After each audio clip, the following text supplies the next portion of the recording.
Yo, what's going on YouTube, and welcome to Goal Line Hockey. It's Kevin Forte, and today we are going to take a look at the Russian forward prospect Matvei Michkov. He's projected to be a top 10 pick in the 2023 NHL draft coming up this week. There's been a lot of questions about Matvei Michkov. There's a lot of things in his control and things that have been out of his control in terms of where he could go in this year's draft. Now, if you were playing a video game, right, an NHL video game, and this was purely off of talent, he's probably going top 3. But because of his circumstance in terms of the fact he is a Russian player and the political state right now that North America has with Russia, as well as the fact that there is some concerns about his character, there is reason to believe that that potential of him, based on purely skill, being second or third overall in this year's draft, instantly is maybe making him maybe fall in the draft. Now, the question is this on purpose? Now, that's something we're going to talk about here today.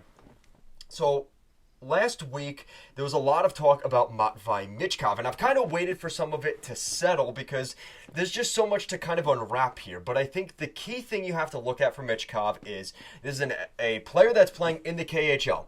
And because of his current contract right now in the KHL, in the Continental Hockey League in Russia, basically how it works is if you sign a deal there, you have to play out that deal until it's over, and then you could come over to North America.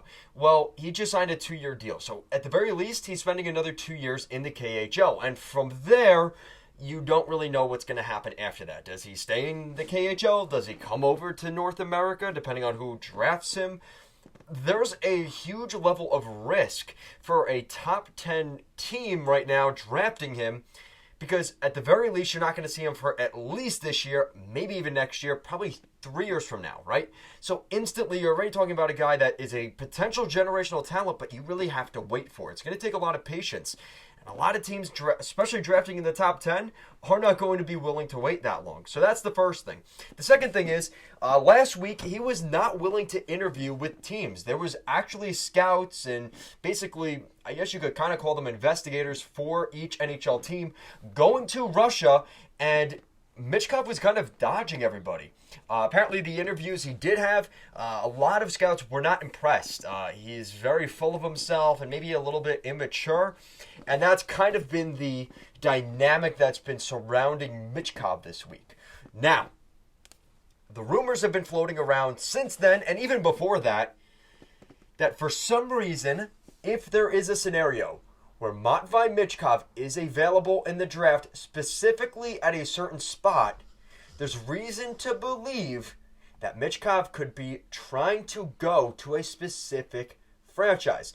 So let's take a look at the top 10 draft picks, and you're going to get an idea of what I mean here.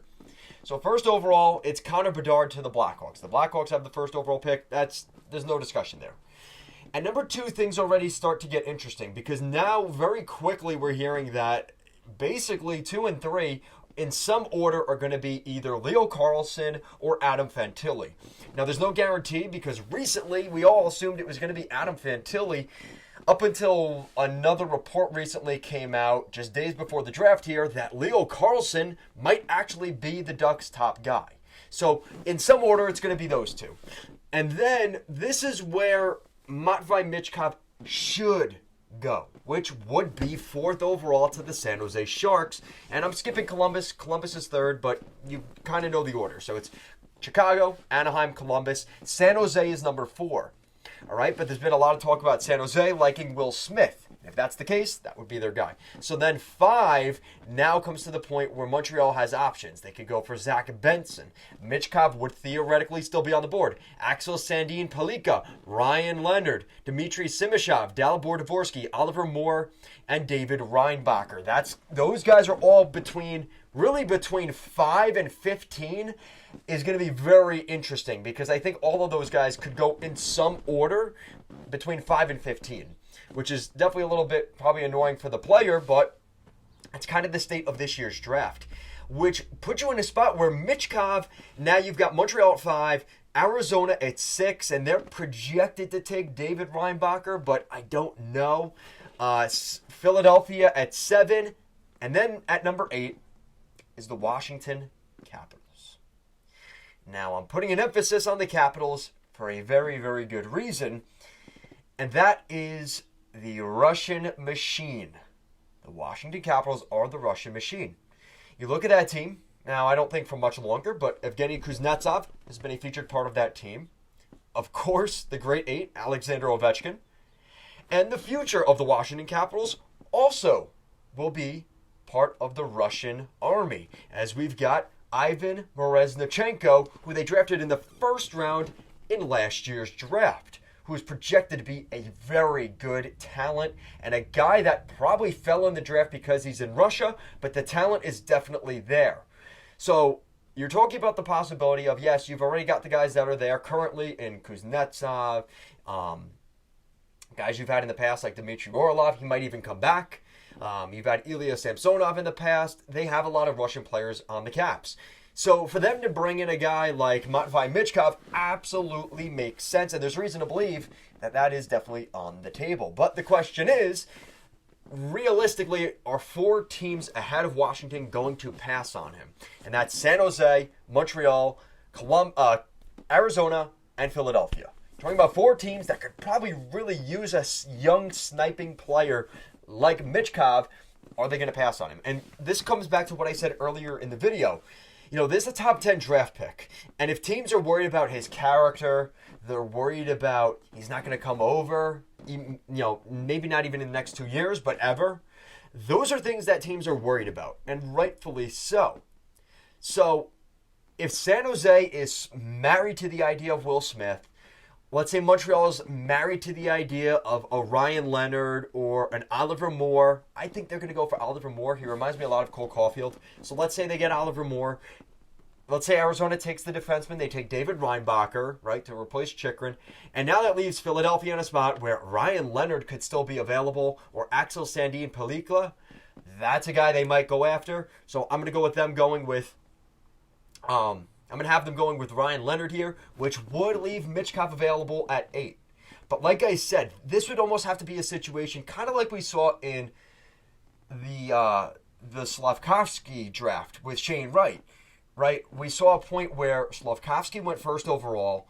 I think New Jersey was already sold on the idea that they were going to go for Simon Nemec, so they drafted him at number 2. Then we saw at number 3, we saw Matt Beniers, and then we saw... Shane Wright fall from who was supposed to be the first overall pick, all of a sudden going 4th overall. That would kind of have to be the scenario here for the Capitals, is where teams are already thinking, all right, well, Michkov's not going to be available here, so we're going with this guy, and that's the guy we want, and they're going to stick with that pick and let Michkov fall to 8. That's the only way I see this really working out. Or we see a scenario where a team like maybe San Jose, Columbus, or one of these other weird teams moves that pick in order to bring in somebody. And the only team I realistically see doing that is the Blue Jackets at number 3. But if they're sitting there with Adam Fantilli still on the board, if Anaheim does indeed take a guy like Leo Carlsson, well, guys, you have to remember the geography here. The Columbus Blue Jackets and the University of Michigan, there is a strong correlation there. And even just recent players they've drafted, as well as guys from the state of Ohio, or from, that area, right, in the Midwest, you could consider that to be a guy that the Blue Jackets would want in their back door, right? So it makes a ton of sense. They wouldn't want a guy that could instantly become another fan favorite, just from down the road. I'd assume a lot of people up there, they're probably Buckeye fans up in Ohio, but probably a lot of Michigan fans as well. That's a guy that could instantly come in, and the Blue Jackets already have a fan favorite just from that. So that would be a bad look if they were to trade that pick, if Fantilli was still on the board. So you got to look at the other teams here. Unless something crazy happens at the draft floor where Anaheim trades their pick, realistically, or Columbus, those are the only 2 teams I could see moving that pick. And I think they're already locked in. I think they're married to the idea of the guy that they want. So if that's the case, Michkov's available, and the Capitals could get their guy. So I think this is kind of a sense of Michkov maybe wanting to genuinely go to the Washington Capitals, right? You look at teams like Chicago, they're just starting a rebuild, and he's not going to be the face there because Bedard's going to be there, right? And they're not moving that pick. Anaheim, they've already got Zegras. They've already got a couple of other young players like Mason McTavish and Jamie Drysdale. Of course, that would be a good fit, but is he necessarily the guy that Anaheim wants? Probably not right now. Columbus, I could see them going for Michkov, but I think that they would go for Adam Fantilli if he was available. And like I said, you go down the list, I just think realistically the best spot for Michkov would be either at 5 to Montreal or 8, which is Washington, because those are the two teams that, in terms of a franchise, the most respected franchises in this list. And this is no discredit to San Jose or Columbus or Anaheim or Arizona or Philadelphia, but you guys know the reality of the situation, right? You guys get what I mean here, is those are the two most attractive teams of that group of 8, right? So when I look at this situation, I think this is a great move by Michkov. Apparently, he has since talked to some scouts and is starting to get his name out there, doing a couple of interviews. But I think he's already married to the idea of going to the Washington Capitals. And I think Capitals fans are going to be very disappointed if, for some reason, he doesn't go to their team. I think they would be more upset if he was still on the board at 8 and they didn't draft him. But this is going to be interesting to see what happens here, because this is a guy, like I said in the beginning of the video, if this is NHL 23, Michkov is definitely going top 4 without a doubt, and might even go second overall. That is how talented Michkov is. He is a pure goal scorer, a sniper.